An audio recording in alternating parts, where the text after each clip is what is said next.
where they hug and they tap bottoms and that kind of stuff. Now, I'm not suggesting that, Dale, you go around touching bottoms in our church, and we do have to be careful that it's appropriate touch. We might have to edit that out, Matt. That's right, Cindy.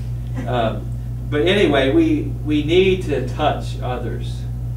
We have gotten so careful in our society, and rightfully so, because so many people have been abused or at least hurt by inappropriate touching. And so we need to use common sense, and we need to be very careful, but at the same time we can't remove touch from our relationships if we want to sustain them, because sometimes words aren't enough.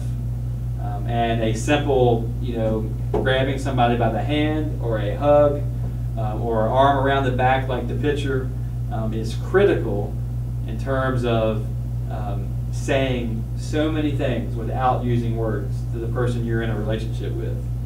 And also it goes the opposite way. The warnings are, if you use your touch in an inappropriate way, in abusive ways, then it's going to damage your relationship to where it's going to be almost impossible to repair it. And so we do have to use touch appropriately.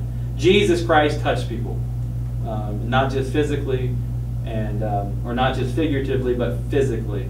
Luke chapter 4, verse 40 says that as the sun went down that evening, all the villagers who had any sick people in their homes, no matter what their diseases were, brought them to Jesus, and the touch of his hands healed everyone.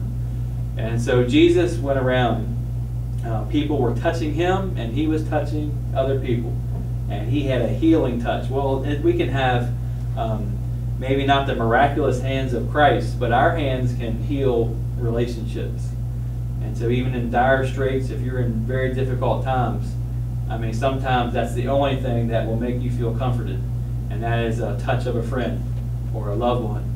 And so we cannot be afraid, and in fact we must be willing to reach out and touch people and communicate in that way, in loving and appropriate ways, reaching out and touching. And so if we can do those three things, clean up our heart, so examine your heart, put up a mirror in front of your heart, examine it, see where your heart is.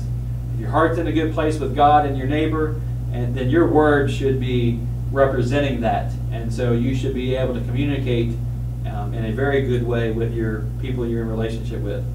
Build trust. Let your yes mean yes, your no mean no. And then reach out and touch people with your hands in order to demonstrate in a nonverbal way the love that you have for them, and the empathy that you have for them, or whatever, the support that you have for them. And then your relationships are going to be sustained by just doing those three simple things. We can complicate it. We can try all different kinds of methods, but it's really, really basic biblical foundations to communication being the key to sustaining winning relationships. We don't need to be perfect at it. Pudge Rodriguez is not perfect at his English grammar, but he communicates in a phenomenal way, and that's why he is essential part of the team and part of the development of this player. So we don't have to be perfect either, but we have to be striving to communicate in a better way, because it is essential in our relationship with God and our relationship with others. And so I pray that these will all be helpful to all of us, because we all want to be in winning relationships with one another. And so we just have to take heed and see where God's leading us in this way.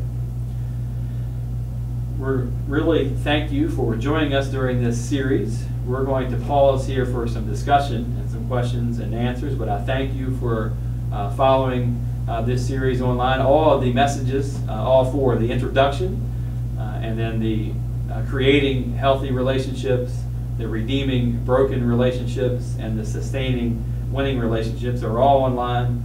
And so if you want to go back and review or send us questions, we'd love to hear from you. And we just appreciate you being a part. Next week when we gather here again, it'll be Saturday, June the 19th. We're going to have a bridge message. In other words, it's going to be a standalone message. We're going to be looking at the prophet Elijah. and trying to discover where is God? Where's God in our lives and in our neighborhood?